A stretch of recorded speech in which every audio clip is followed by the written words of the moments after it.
جاي هذا تلاقى مع هذه خصو يخلص على ليلة قصة. شنو البسالات هذه؟ فين وصلنا حنايا؟ فين غاديين بينا؟ حبسوا الله يرحم الوالدين، حبسوا الله يرحمكم الوالدين. مهداوي إلا بغيتي قل خيرا أو اصمت، ما تنساش بأن عندك أبناء. دير في راسك أولا طونسيون، طونسيون. هاد العبد الضعيف راه غدا يقدر يدير أي حاجة إلا بغاوك. انت براسك إلا بغاو يرجعوك يرجعوك، لأن المخابرات يلاه درت في الفيديو المخابرات القوية في مواجهة الاتحاد الأوروبي. ما تنتفلاوش هنايا. هاد الإنسان دوز 67 هذاك دخل شيخ المساجين ولا إمبراطور المساجين ولا هذا، ولكن رجاء ونعتبر راسنا زملاء. رغم أن هذا الضعيف هو مدير جريدة الوسيط الصحفي، أول مؤسسة في العالم العربي للوساطة العلمية العملية التحليلية الأكاديمية وبعلمية وباقي تنظر. رجاء خويا ولدي المداوي، رجاء ولدي المداوي لما جلس راه عندنا في سلا تمايا سير المون، انت عاد دخلتي سلا، انا ابن سلا من 55 وانا ولد سلا. سير المون سير لهادوك القهاوي ديال الفرماسيان بوحدك، انت معاك لا ولاد لا والو، حتى السياره سير غير على رجليك، هبط على رجليك شويه وجلاس مع راسك ودير لوطوكريتيك ديال راسك، تقول فين غادي انايا، هادشي اللي تينا غادي. السلام عليكم ورحمة الله وبركاته. تعالى عزيزاتي الفضيلات أعزائي الأفاضل، ها نحن معكم اليوم في موضوع جديد وبعلمية وبتحليل أكاديمي. وعدتكم في الفيديو السابق على إثارة موضوع مهم جدا، ووعد الحر دين عليه. وعدتكم بأن أبرهن لكم بأن البوليساريو هذه العصابة ليست بدولة. موضوع اليوم غتكون الاتحاد الأوروبي يعلم أن البوليساريو ليس بدولة وقراراته غير ملزمة. الموضوع دائما في إطار الموضوع التصعيد وشرط لازم وكافي بالرياضيات. ولكن قبل أن نثير هذا الموضوع الذي له علاقة بالقضية الوطنية الأولى، والتي اجتمعت جميع المكونات السياسية والاقتصادية والاجتماعية وغيرها، على أن الصحراء مغربية، وكما قلنا وأشرنا وصرخنا كثيرا الصحراء مغربية وجوج أسميتها مغربي، ومن حق كل مواطن مغربي أن يبدي برأيه في هذه القضية، ولكن على أن لا يركب على القضية الوطنية الأولى لمسائل خاصة أو للاستجابة لحاجيات ورغبات خارجية أو داخلية، الله أعلم. فدائما يبقى الخبر مقدس والتعليق عليه. وسأعيد قبل أن أتطرق إلى هذا الموضوع، سأعيد بعض ما يسمون بالصحفيون المهنيون، ودائما بشكل خاص أثير مسألة الصحفي المهداوي. الصحفي المهداوي حميد المهداوي الذي ازداد سنة 1979.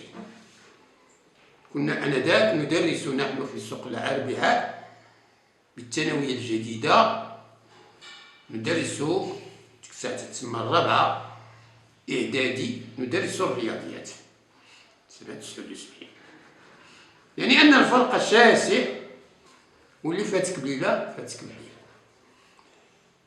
اللي ضرني في قلبي بزاف وأنني تكلمت على هذا السيد وقلت بأنه في الحقيقة مهداوي بحال نيني. مهداوي est un savant est une proposition fausse. عالم لا ميمكنش.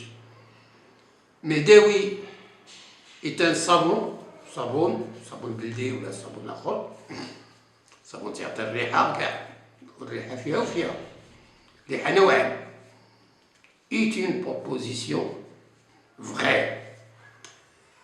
اللي ضرني وهذا تنهضر عليه بشكل هنا أنه القضية الوطنية الصحراء المغربية وجوج اسميتها المغربية ربطها بشخص واحد، وهذا الشخص معروف هو الدكتور الحسن حداد دون أن يعرفه. الدكتور الحسن حداد إنسان معروف ودخل السياسة مؤخرا وقدم قيمة مضافة. أنا تنعرفو مزيان وماشي لا، فعلا الدكتور دار أخطاء وخير الخطاؤون التوابون. الدكتور عرضوا عليه أو ما عرف كيفاش في داك البرنامج الشهري في الوكالة المغربية، المغرب العربي، وكالة المغرب العربي، اتونسيون، الكل ينهل من وكالة المغرب العربي، خليناها. ولكن باش نناقص أنا فقط ورأيه هذاك، وخص الإنسان يعرف شكون هو الدكتور. كان وزير السياحة، تعزل وكاع حنا تعزلنا. هذا العبد الضعيف تعزل من التعليم سنة 2007 بعد قضاء تقريبا 28 سنة. إذن ماشي معناه نعتزل أنه لا، كل واحد كما درنا المخبر الأول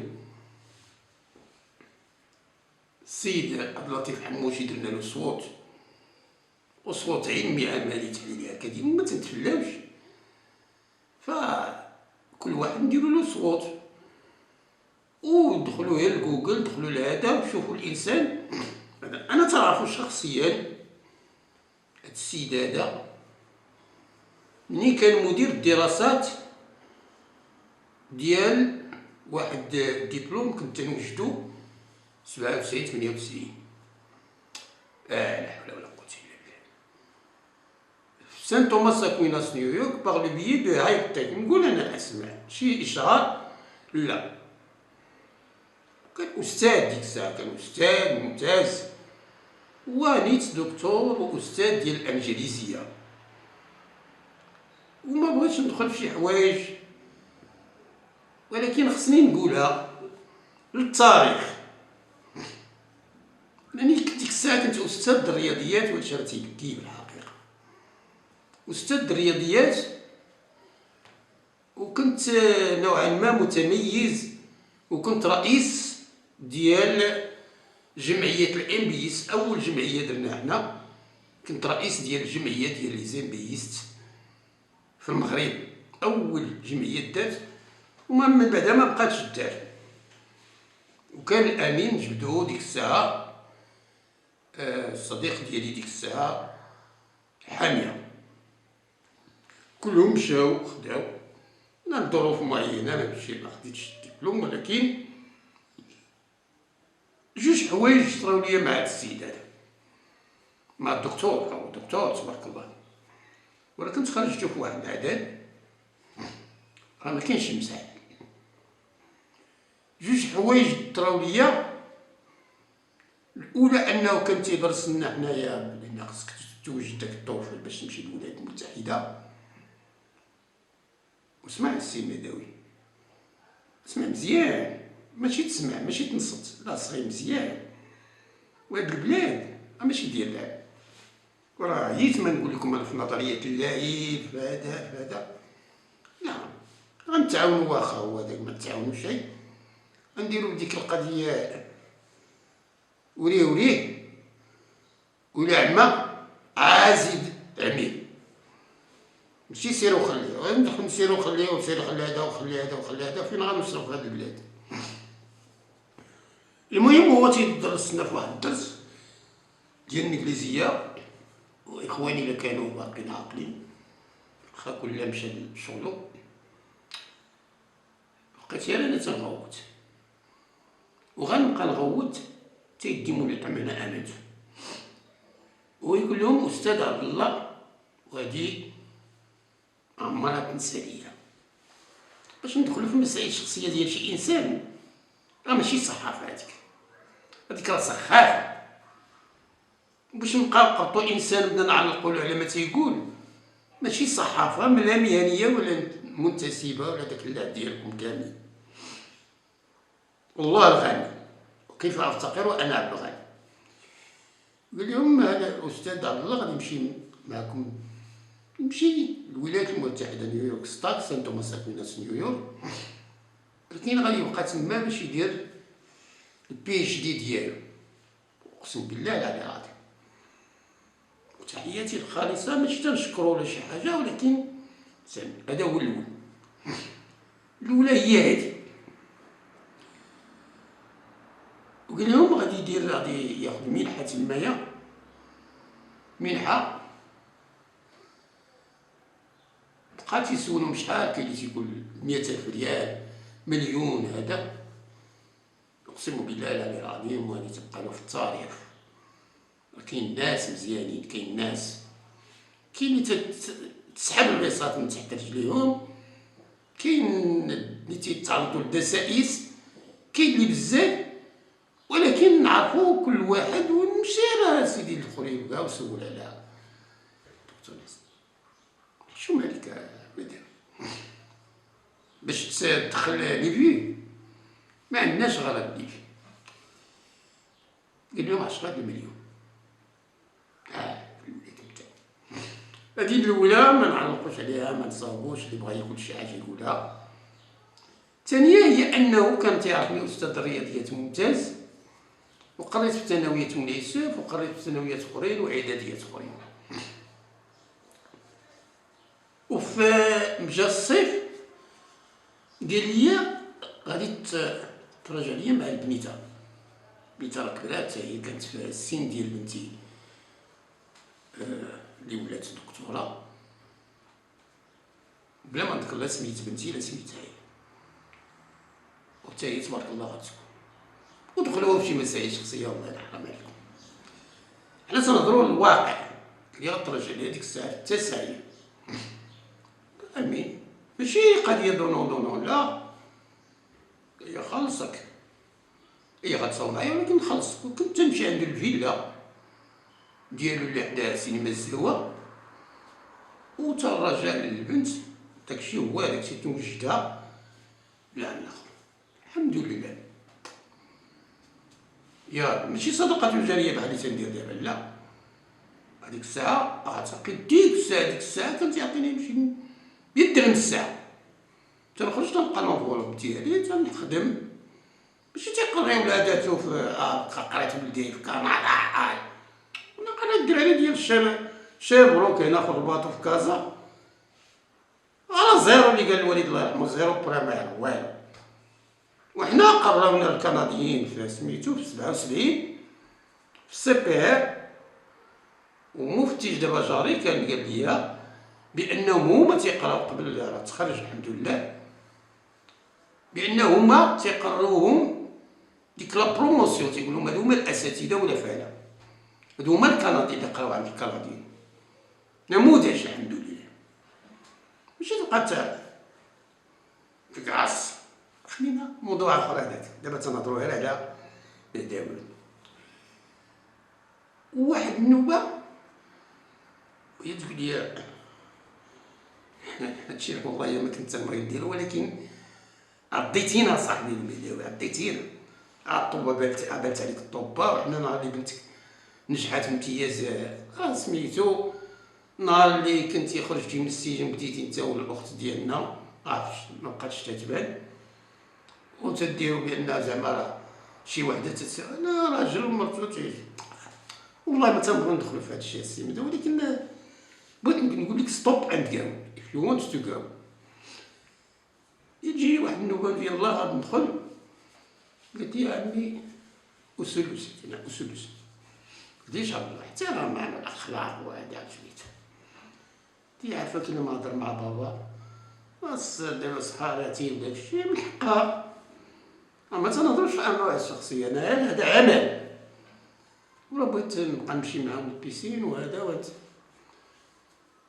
لنا والله العظيم ماشي قضيه ديال الفلوس ولا هذا، لا ما قلتلهاش فلوس يا ربي، لا ما تنجبدش انا مع الكلام، لا واخا دابا يجي السي الحسن ونهضر معاه. المهم ساليت هادي بقيت تنساينو، جابوا لي قراو الله يجازيهم بخير. جا دكتور صاحبي راه عشيه البركه يشفع له على اي حاجه، وبقى يعبر على رايه، يكون في استقلال، يكون في الحركه الشعبيه، هذاك شغلو.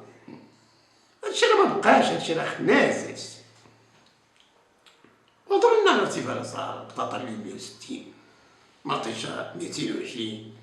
علاش صافي وليتي بقى مقابلينها؟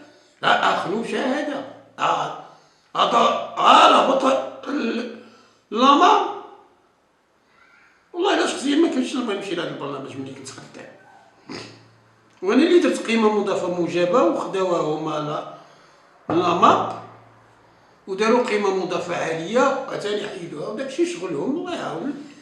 دخلت شي حاجه من عندنا غايقول الله يرحم الوالدين استغفر الله وسلم. وبقيت شويه السي الدكتور الحسن نحترمو بزاف، ما ديك الساعه السد ديالي وهذا، قلتلو اش كاين قال لي يحبس، عنده الحق، قال لي واش نخلصك دابا غير بيناتنا حنايا، دابا الاولياء مع بيناتهم، ما تدخلوش بحال دابا السوايع ودير فلوس للاستاذ شاد. قلت له هي هذا الواجب ديالي تناخدو، من حقي ولا ماشي من حقي؟ قال لي من حقك. قال لي ولكن انا من حقي، انت دابا راه غتمشي للولايات المتحده، ديك الساعه كنت غتمشي وغتشوف القرايه وتشوف كيفاش تيقراو تمايا وكيفاش تتقراو هنايا، راه ماشي داكشي ديال واجي تشوف الناس. قال لي خليها راه بغيتها حتى هي دابا هي في التاسعه، بغيتها حتى هي تمشي محكوكه تمايا. تحيه للدكتور الحسن حداد، تنشكر على وباسم كاع، باعتباري رئيس ديال جمعيه ديال الامبيست في المغرب، اول جمعيه. دابا كلشي مشى الحمد لله، ديتيو لنا رزقنا، ديتيو كلشي، ديتيو لنا ولادنا، ديتيو لنا وانتوما السبب. تحيه الجميع، كل مواطن تيحب هذا الوطن، تيحب شعار الله الوطن الملك، وتيدير شي حاجه زوينه. اللهم سلط الظالم على الظالم، على كل واحد بغى يخرب هاد البلاد بطريقه او باخرى. ما تيهموناش حنا عدد المشاهدات، تنقولها وتنعاودها. الا كانوا نتوما تيهمكم عدد المشاهدات والربح والفلوس، الله يطلقكم بهم، ولكن ما تركبوش على القضيه الاولى. حنا تنهضروا على الاتحاد الاوروبي بعلميه وعمليه، تيدخلوا 2030 ماشي شغلنا، هذاكشي ماشي شغلنا. ما تنقولوش هذا طلقه مع هذه خصو يخلص على لي لا قصه، شنو بسالات هذه؟ فين وصلنا حنايا؟ فين غاديين بينا؟ حبسوا الله يرحم الوالدين، حبسوا الله يرحمكم الوالدين. مهداوي الا بغيتي قل خيرا او اصمت. ما تنساش بان عندك ابناء،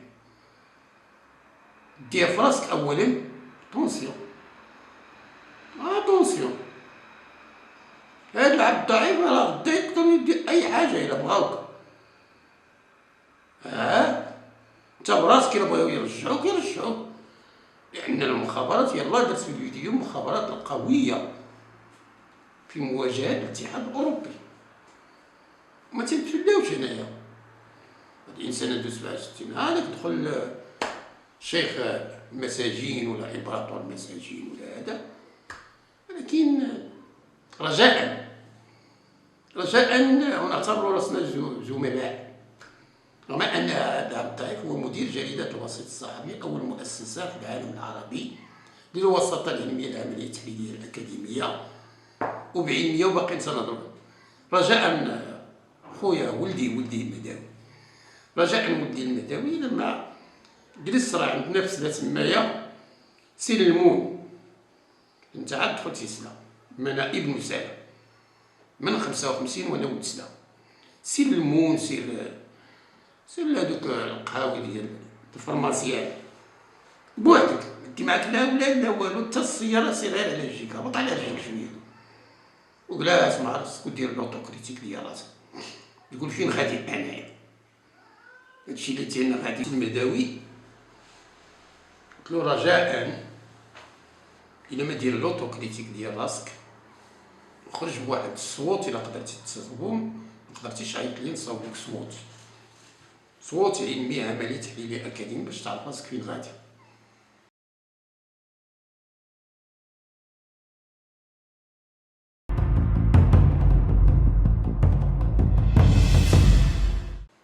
الان غنتكلموا على القضيه اللي وعدتكم بها، وغادي نبرهنوا على ان هاد البوليساريو عصابه ليست بدوله. فالمغرب من حقه يصعد قصف شاحنتين جزائريتين داخل المنطقه المحرمه، والمغرب يفرض شروطه على البرلمان الاوروبي وشاد في ان طرد البوليساريو لازم، شرط لازم وكافي، على اعتبار انها ليست دوله. فهل هناك دوله تعيش في المخيمات يقودها إبسيلون عسكر يقتاتون من أموال الشعب الجزائري المظلوم؟ قولوا لي، هل هناك دولة اسمها البوليساريو يعني البوليس آريو؟ وغادي نعطيكم واحد المثال على الأسماء، مثال علمي عملي تحليلي أكاديمي، وهو لدولة المكسيك. وانتم كلنا تنعرفوا بأن دولة المكسيك دولة ماشي في الرياضة في كرة القدم، دولة عريقة ولا هي الأخرى جذور في التاريخ القديم والمعاصر. نعم الدولة المكسيكية سابقا شحال هذه راه كانوا قالنا في هذاك اللي ماستر اوف بيزنس اوف ادمنستريشن اللي كان فيه مدير الدراسات هو الدكتور الحسن الحداد، ودرناه تمايا وواحد كانوا لا حول ولا قوة. الدولة المكسيكية ما كاين، وهذا في إطار التسويق الجدي الجيد التاريخي.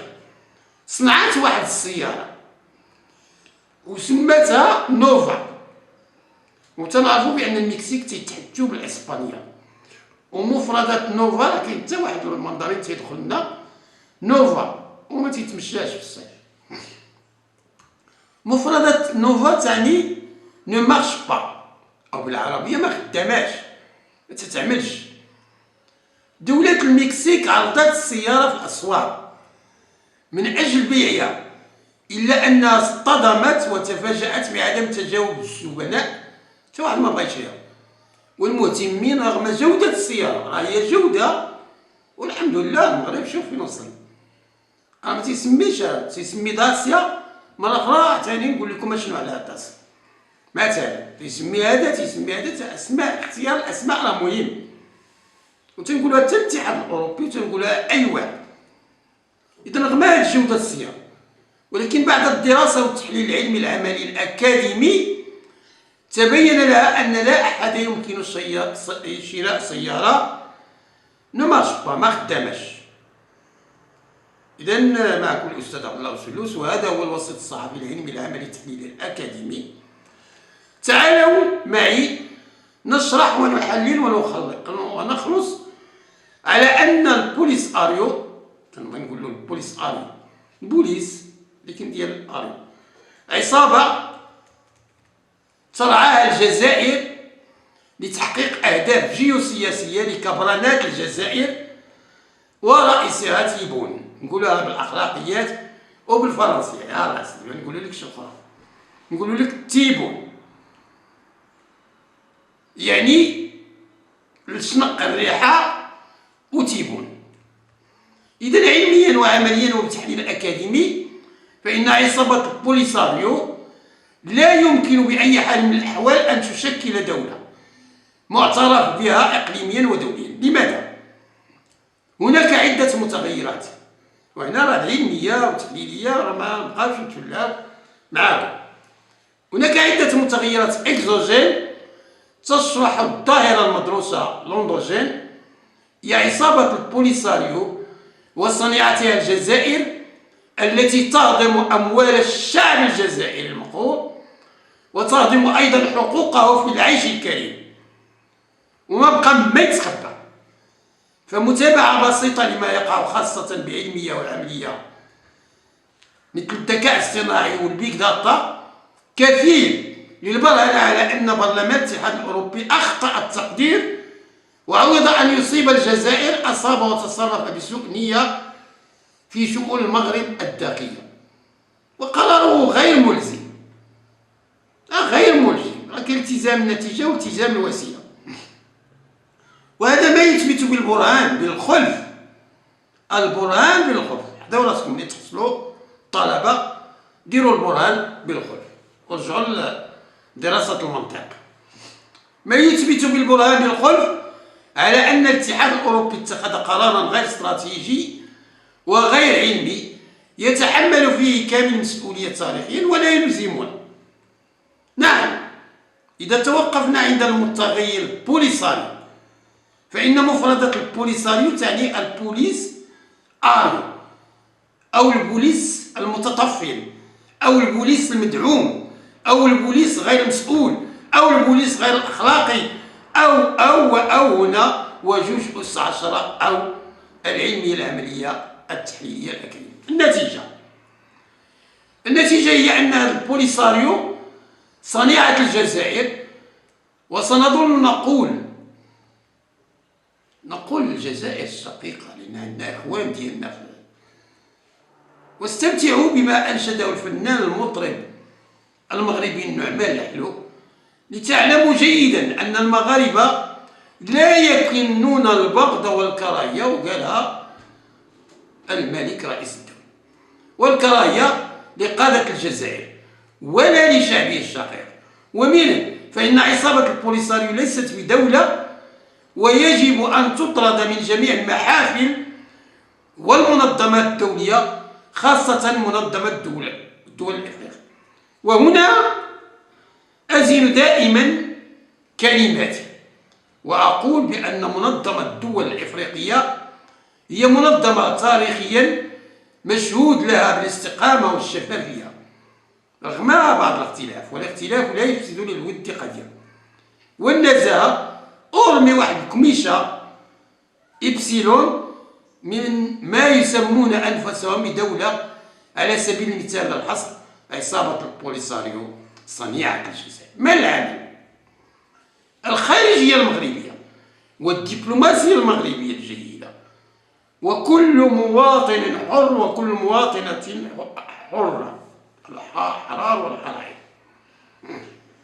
يجب الخارجية والدبلوماسية يجب أن تعمل بعلمية عملية تحليلية أكاديمية معهودة، وليس بالتحنقيز في المواقع ووسائل التواصل على البرهنة بطرد العصابة، وذلك فقط باستعمال ثلثي الدول الإفريقية.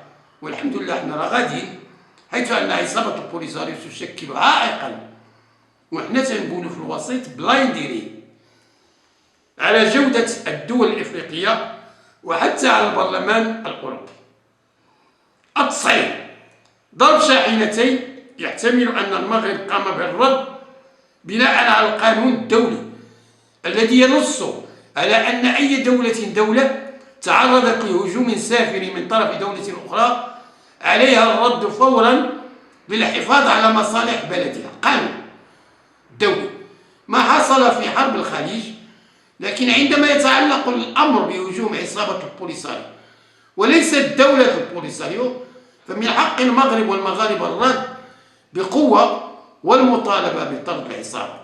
وكما يقول المثل المغربي والعرف المغربي الذي أصبح نموذجا قانونيا وطنيا: الهاجم يموت شرعي. ومع الثورة الرقمية الهاجم يموت بالقانون المغربي وبالقانون الدولي. عبيد الحقل وعبيد البيت، القانون العرفي مثلا سابقا وتاريخيا في مناطق مغربية، كذلك في جنوب افريقيا. مسألة جمهورية الموزوز السابقة اللي كان من طرف عادل جبير البرلمان الأوروبي عليه أن لا يتدخل في شؤون الدول الأفريقية وخاصة المغرب. إذا نخلص stop and go if you want to go. كنا قلنا سابقا، ومعنا بعض الزملاء النزهاء واعرين تبارك الله اللي قالوا كل واحد يدير شغله، كل واحد فينا يدير شغله وبأخلاقياته ومسؤولية. يلا نتلاقاو إن شاء الله في شي فيديو آخر بإذن الله. بسلام عليكم.